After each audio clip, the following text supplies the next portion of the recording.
An hour passed away before the General came in, spent on the part of his young guest, in no very favourable consideration of his character. This lengthened absence, these solitary rambles, did not speak a mind at ease, or a conscience void of reproach. At length he appeared, and whatever might have been the gloom of his meditations, he could still smile with them. Miss Tilney, understanding in part her friend's curiosity to see the house, soon revived the subject, and her father being, contrary to Catherine's expectations, unprovided with any pretence for further delay, beyond that of stopping 5 minutes to order refreshments to be in the room by their return, was at last ready to escort them. They set forward, and with a grandeur of air, a dignified step which caught the eye, but could not shake the doubts of the well-read Catherine, he led the way across the hall, through the common drawing-room and one useless antechamber, into a room magnificent both in size and furniture, the real drawing-room used only with company of consequence. It was very noble, very grand, very charming, was all that Catherine had to say, for her indiscriminating eye scarcely discerned the colour of the satin, and all minuteness of praise, all praise that had much meaning, was supplied by the General. The costliness or elegance of any room's fitting up could be nothing to her. She cared for no furniture of a more modern date than the 15th century. When the General had satisfied his own curiosity in a close examination of every well-known ornament, they proceeded into the library, an apartment in its way of equal magnificence, exhibiting a collection of books on which an humble man might have looked with pride. Catherine heard, admired, and wondered with more genuine feeling than before, gathered all that she could from this storehouse of knowledge by running over the titles of half a shelf, and was ready to proceed. But suites of apartments did not spring up with her wishes. Large as was the building, she had already visited the greatest part, though, on being told that, with the addition of the kitchen, the 6 or 7 rooms she had now seen surrounded 3 sides of the court, she could scarcely believe it, or overcome the suspicion of there being many chambers secreted. It was some relief, however, that they were to return to the rooms in common use, by passing through a few of less importance, looking into the court, which with occasional passages, not wholly unintricate, connected the different sides, and she was further soothed in her progress by being told that she was treading what had once been a cloister, having traces of cells pointed out, and observing several doors that were neither opened nor explained to her, by finding herself successively in a billiard-room and in the General's private apartment, without comprehending their connection, or being able to turn aright when she left them, and lastly by passing through a dark little room owning Henry's authority and strewed with his litter of books, guns, and greatcoats, from the dining-room of which, though already seen, and always to be seen at 5 o'clock, the General could not forgo the pleasure of pacing out the length for the more certain information of Miss Morland as to what she neither doubted nor cared for. They proceeded by quick communication to the kitchen, the ancient kitchen of the convent, rich in the massy walls and smoke of former days, and in the stoves and hot closets of the present. The General's improving hand had not loitered here. Every modern invention to facilitate the labour of the cooks had been adopted within this their spacious theatre, and when the genius of others had failed, his own had often produced the perfection wanted. His endowments of this spot alone might at any time have placed him high among the benefactors of the convent. With the walls of the kitchen ended all the antiquity of the abbey, the 4th side of the quadrangle having, on account of its decaying state, been removed by the General's father, and the present erected in its place. All that was venerable ceased here. The new building was not only new, but declared itself to be so. Intended only for offices, and enclosed behind by stable yards, no uniformity of architecture had been thought necessary. Catherine could have raved at the hand which had swept away what must have been beyond the value of all the rest, for the purposes of mere domestic economy, and would willingly have been spared the mortification of a walk-through scene so fallen had the General allowed it. But if he had a vanity, it was in the arrangement of his offices, and as he was convinced that, to a mind like Miss Morland's, a view of the accommodations and comforts by which the labours of her inferiors were softened must always be gratifying, he should make no apology for leading her on. They took a slight survey of all, and Catherine was impressed, beyond her expectation, by their multiplicity and their convenience.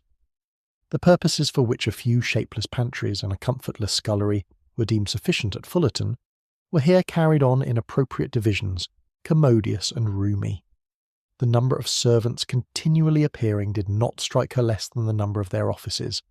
Wherever they went, some patterned girl stopped to curtsy, or some footman in dishabille sneaked off. Yet this was an abbey. How inexpressibly different in these domestic arrangements from such as she had read about, from abbeys and castles, in which, though certainly larger than Northanger, all the dirty work of the house was to be done by 2 pair of female hands at the utmost. How they could get through it all had often amazed Mrs. Allen, and when Catherine saw what was necessary here, she began to be amazed herself. They returned to the hall, that the chief staircase might be ascended, and the beauty of its wood and ornaments of rich carving might be pointed out. Having gained the top, they turned in an opposite direction from the gallery in which her room lay, and shortly entered one on the same plan but superior in length and breadth. She was here shown successively into 3 large bedchambers, with their dressing rooms most completely and handsomely fitted up. Everything that money and taste could do to give comfort and elegance to apartments had been bestowed on these, and, being furnished within the last 5 years, they were perfect in all that would be generally pleasing, and wanting in all that could give pleasure to Catherine. As they were surveying the last, the General, after slightly naming a few of the distinguished characters by whom they had at times been honoured, turned with a smiling countenance to Catherine, and ventured to hope that henceforward some of their earliest tenants might be our friends from Fullerton. She felt the unexpected compliment, and deeply regretted the impossibility of thinking well of a man so kindly disposed towards herself, and so full of civility to all her family. The gallery was terminated by folding doors, which Miss Tilney, advancing, had thrown open, and passed through, and seemed on the point of doing the same by the first door to the left, in another long reach of gallery, when the General, coming forwards, called her hastily, and, as Catherine thought, rather angrily back, demanding whither she were going, and what was there more to be seen? Had not Miss Morland already seen all that could be worth her notice? And did she not suppose her friend might be glad of some refreshment after so much exercise? Miss Tilney drew back directly, and the heavy doors were closed upon the mortified Catherine, who, having seen, in a momentary glance beyond them, a narrower passage, more numerous openings, and symptoms of a winding staircase, believed herself at last within the reach of something worth her notice, and felt, as she unwillingly paced back the gallery, that she would rather be allowed to examine that end of the house than see all the finery of all the rest. The General's evident desire of preventing such an examination was an additional stimulant. Something was certainly to be concealed. Her fancy, though it had trespassed lately once or twice, could not mislead her here. And what that something was, a short sentence of Miss Tilney's, as they followed the General at some distance downstairs, seemed to point out. "I was going to take you into what was my mother's room, the room in which she died," were all her words, but few as they were, they conveyed pages of intelligence to Catherine. It was no wonder that the General should shrink from the sight of such objects as that room must contain, a room in all probability never entered by him since the dreadful scene had passed, which released his suffering wife and left him to the stings of conscience. She ventured, when next alone with Eleanor, to express her wish of being permitted to see it, as well as all the rest of that side of the house, and Eleanor promised to attend her there whenever they should have a convenient hour. Catherine understood her. The General must be watched from home before that room could be entered. "It remains as it was, I suppose," said she in a tone of feeling. "Yes, entirely." "And how long ago may it be that your mother died?" "She has been dead these 9 years."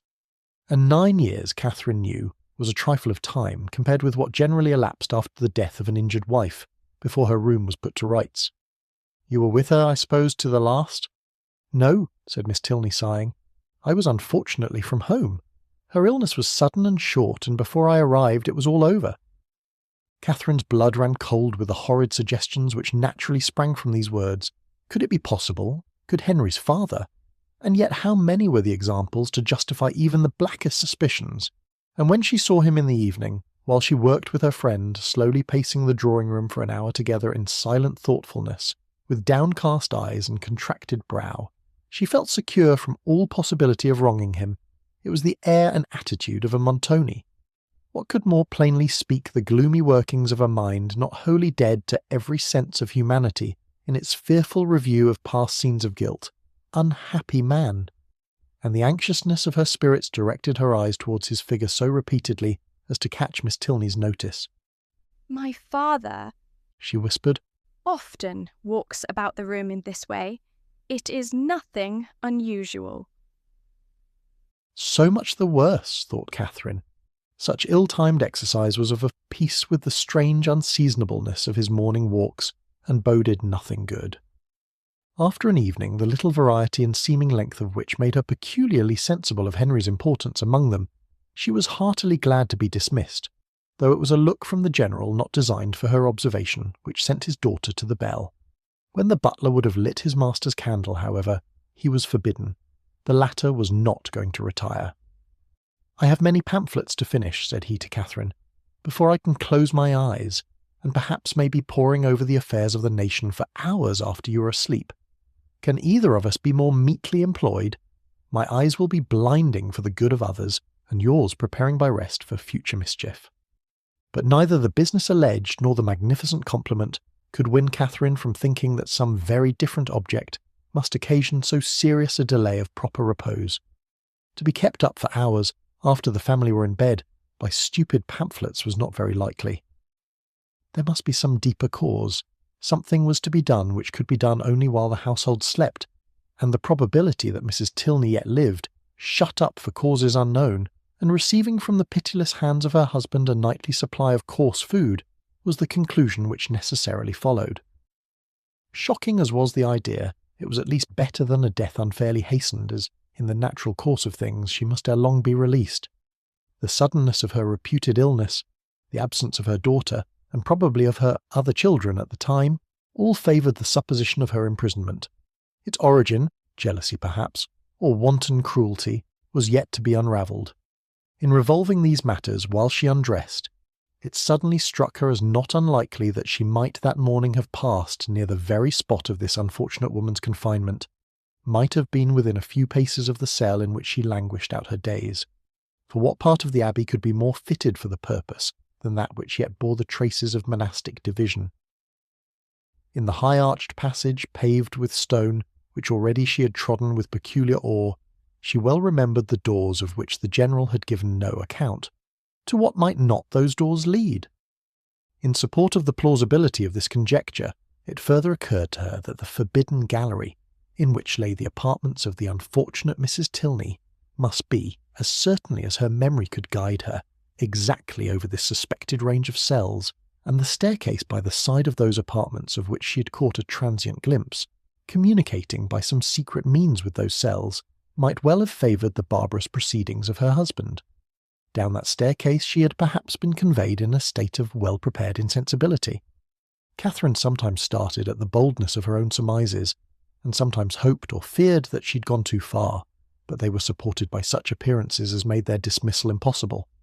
The side of the quadrangle in which she supposed the guilty scene to be acting being, according to her belief, just opposite her own, it struck her that, if judiciously watched, some rays of light from the General's lamp might glimmer through the lower windows as he passed to the prison of his wife, and twice before she stepped into bed, she stole gently from her room to the corresponding window in the gallery, to see if it appeared.